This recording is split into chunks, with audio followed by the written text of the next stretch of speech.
Bismillahirrahmanirrahim. Alhamdulillahirabbil alamin. Wassalatu wassalamu ala asyrafil anbiya'i wal mursalin wa ala alihi wa sahbihi ajma'in. InsyaAllah hari ini saya akan membentangkan tentang tajuk kami iaitu badan. Saya akan mulakan dengan takrif dahulu. Takrif bagi um, bagi tajuk badan sangat banyak diberikan takrif oleh para ulama. Saya akan menyebutkan beberapa takrif daripada beberapa ulama yang saya pilih. Yang pertama daripada Syekh Mustafa Al-Ghalini di dalam kitabnya Jami' Durus wa Tabi' Al-Maqsud bil Hukmi bil Hukum bila wasitatun bainahu wa baina matbu'ahu. Yang bermaksud yang dituju dengan hukum tanpa perantara antara dia dan orang yang dihukuminya. Um, yang kedua daripada Dr. Nadim Hussein Niku daripada kitab Al-Qawaid Tatbiqiyah fi Lughatil Arabiyyah. Uh, Beliau menakrifkan dari segi bahasa badan adalah huwa al-aun. Manakala istilah huwa at-tabi' al-maqsud bil hukmi bila wasitatin wal murad bil maqsud bil hukmi at-tamyiz bain al-badal wa na'at wal 'ataf bayan al-bayan wa tawkid. Fa innahunna mutmimat al-maqsud bil hukmi la maqsud bil hukm wal murad bil qawl bila wasitatin at-tamyiz bain al-badal wa 'ataf an-nasb. Yang bermaksud dari segi lugah, daripada segi bahasa, bermaksud sesuatu yang diikutinya tanpa perantaraan. Dan secara istilahnya maksud bil hukum adalah untuk membezakan antara penggantian badan dan sifat iaitu naat dan penghubung iaitu taukid dan taukid iaitu penegasan yang semuanya merupakan pelengkap bagi yang dimaksudkan dengan perintah, bukan yang dimaksudkan oleh perintah itu sendiri, dan uh, yang dimaksudkan oleh hukum bila wasitah adalah untuk membezakan antara penggantian dan penghubung kalimat. Manakala takrif daripada Dr. Atif Fadil Muhammad daripada kitabnya An-Nahu Al-Wazifi, wa tabi' maqsud bil hukmi yasbiquhu ma yumhidu lahu wa laysa maqsudan li zatihi wa yusamma al-mubdal minhu wa innama mubdal minhu tu'tihi wa tamhidan lil badan. Ini adalah sesuatu yang diikutinya dengan tujuan hukum, tetapi diikuti oleh sesuatu yang mendahuluinya untuk menyediakannya, dan bukanlah tujuan itu sendiri. Ia dikenali sebagai penggantian, tetapi yang sebenarnya dipersiapkan dan dipertimbangkan adalah penggantian, iaitu badan. Seterusnya saya akan teruskan pada amsilah ala badan, iaitu contoh-contoh badan. Contoh pertama adalah intasar al-qa'id sa'adah. Perkataan sa'adah tu adalah perkataan badal. Badal dalla ala zati mathbut wa huwa qa'id. Yang perkataan qa'id adalah mubdal minhu. Contoh kedua adalah qara'tu kitab nisfuhu. Perkataan nisfuhu adalah badal dalla ala janib min mathbut. Perkataan al-kitab adalah perkataan mubdal minhu dia. Badal juga mempunyai contoh di dalam Al-Quran Al-Karim, yang mana contoh pertama yang kami bawakan adalah daripada surah Al-Imran ayat ke-97, walillahi 'alan nasi hijjul baiti man istata'a ilaihi sabila. Perkataan mani iaitu man tu adalah perkataan badal ba'du min kulli, manakala mubdal minhu dia adalah perkataan anas. Contoh yang kedua adalah daripada surah Al-Baqarah ayat 217, yas'alunaka 'anil syahril harami qital fih. Perkataan qital tu adalah perkataan badal istimal, manakala mubdal minhu dia adalah perkataan asyahru.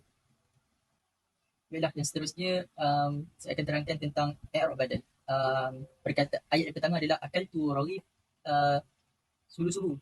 Perkataan akal tu adalah fi'il madi mabni ala sukun wa ta' dhamir muttasil mabni ala dham fi mahal raf'i al-fa'il. Perkataan raghib bila maf'ul bih mansub bil fathah az-zahirah fi akhirih. Perkataan sulusuh adalah badal ba'du min kulli.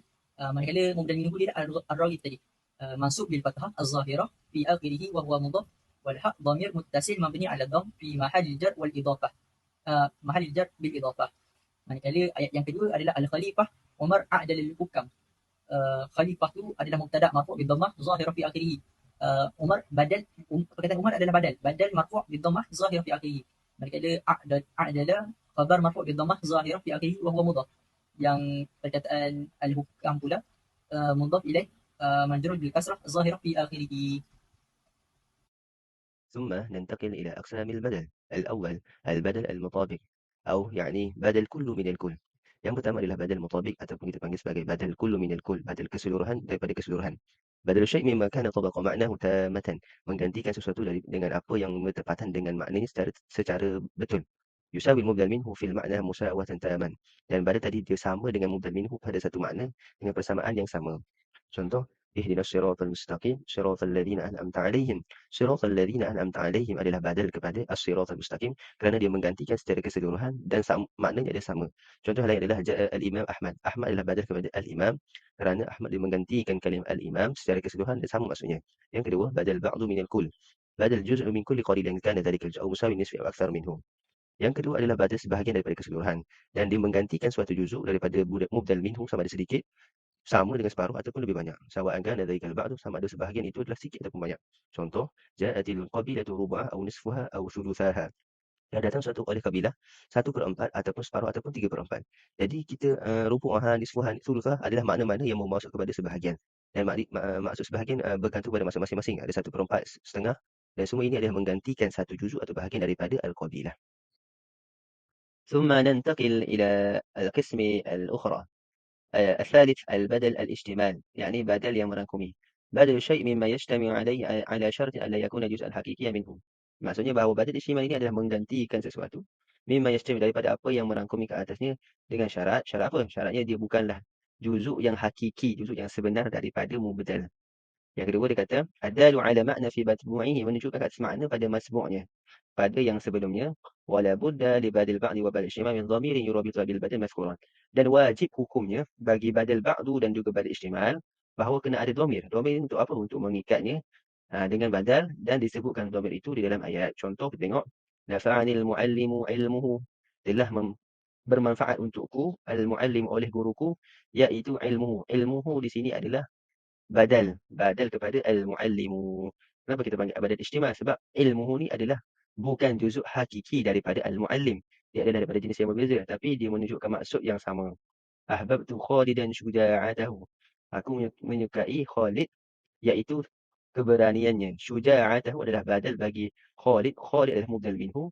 Syuja'atahu juga adalah badal istimal, yakni dia bukan juzuk hakiki tapi dia membawa maksud yang sama kepada Khalid.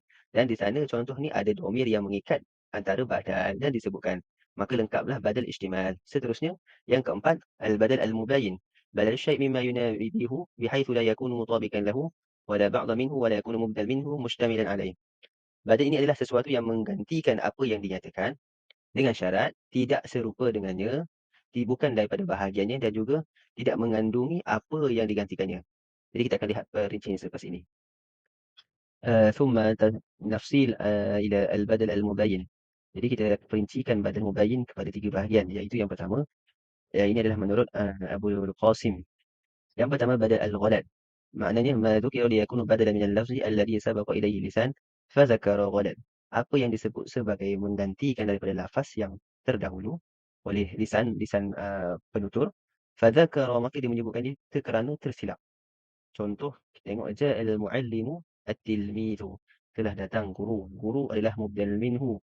At-tilmizu, at-tilmizu adalah badal ghalad. Sebab apa? Sebab at-tilmizu adalah disebut kerana tersilap ketika mengatakan ja'al muallimu. Ja'al muallim, al-muallimu tersilap mengatakan, jadi dia betulkan baik, dia mengatakan at-tilmizu. So hukum at-tilmizu adalah badal ghalad kepada al-muallimu. Yang kedua, badal an-nisyan. Ma dzukira liyakunu badalan min al-lafzi tabayyana laka ba'da dzakrihi fasada qasadihi. Apa yang disebut akibat lupa, yakni apa yang disebut untuk menggantikan ungkapan yang sebelumnya diucapkan tetapi disebut akibat lupa selepas dia memberitahu kerosakan maksudnya. Contoh, kita tengok pada nahwu. Aliyun ila Dimashq ba'labak. Telah bermusafir Ali ke Damsyik. Lepas tu dikatakan ba'labak. Ba'labak adalah badal kepada Damsyik. Yakni ketika mana menyebutkan ila Damsyik, dia terlupa bahawa sebenarnya yang dia hendak dikatakan adalah ba'labak. Ini adalah badal al-nisyan. Yang ketiga, badal al-idrab. قصد كل واحد من المبدل منه والبدل بأن يريد المتكلم المبدل منه ثم يضرب عنه إلى مبدل ويجعل الأول في حكم المتروك نحو خذ القلم الورقة. Baik, badal yang idrab bermaksud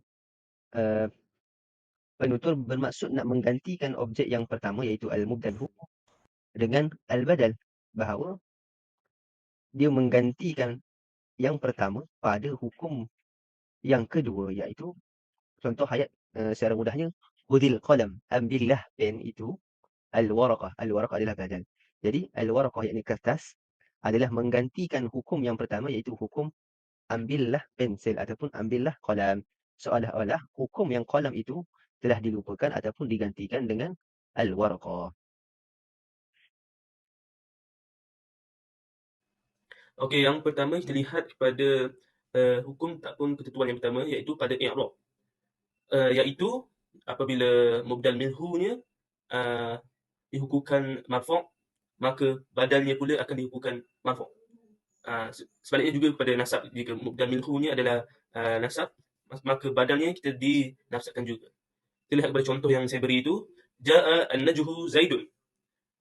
Datang orang yang berjaya, iaitu Zaid. Kita lihat kepada an-najhu dimarfu'kannya, iaitu najhu, nahu. Jadi an-najhu itu adalah mubdal minhunya, dan Zaid itu adalah badalnya. Badalnya akan mengikuti mubdal minhunya, iaitu marfu', iaitu Zaidun akan menjadi datu belakangnya akan dibariskan dengan marfu', Zaidun. Dan begitu juga kepada ayat-ayat selainnya, jikalau mubdal minhunya adalah berbaris nasab, manakala badalnya akan mengikutinya juga pada i'rabnya. Itu saja pada hukum ketentuan pada i'rab. Jadi seterusnya kepada ketentuan dan hukum kedua, iaitu pada keluasan maknanya, keluasan suatu ayat perkataan itu, sama ada ia nakirah ataupun makrifat. Jadi pada syaratnya adalah sesuatu mubdal minhu dan badal itu tidak seharusnya sama pada ayatnya, iaitu nakirah perlu nakirah, makrifah perlu makrifah, tidak perlu, dia tidak syarat. Maksudnya dia boleh berbeza, sama ada mubdal minhu itu nakirah ataupun badal itu makrifat, ataupun mubdal minhu itu makrifat, badal itu nakirah. Seperti contoh yang saya bagi ini, contoh yang saya berikan itu, ila siratim mustaqim, siratillah, iaitu jalan yang lurus, jalan Allah. Yang kita lihat pada siratim mustaqim, pada jalan yang lurus itu adalah mubdal minhu, iaitu padanya adalah nakirah, dan siratillah iaitu adalah badal. Badal itu merujuk kepada jalan Allah, itu siratillah merujuk kepada siratim mustaqim, jalan yang lurus, jalan Allah. Badal itu adalah makrifat. Jadi di sini dibolehkan kerana pada siratim mustaqim, iaitu nakirah itu adalah nakirah yang mukhtas, iaitu yang dikhususkan pada sifatnya, iaitu sifat. Kita lihat siratim mustaqim, sifat mustaqim itu jalan yang lurus. Kita telah khususkan jalan yang lurus itu adalah siratillah. Badalnya itu akan berkait, iaitu siratillah, itu jalan Allah.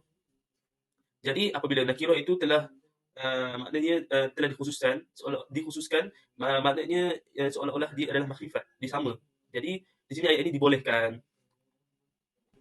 Seterusnya kita lihat kepada hukum yang ketiga, iaitu hukum pada badal ini, iaitu muzakkar dan muannas.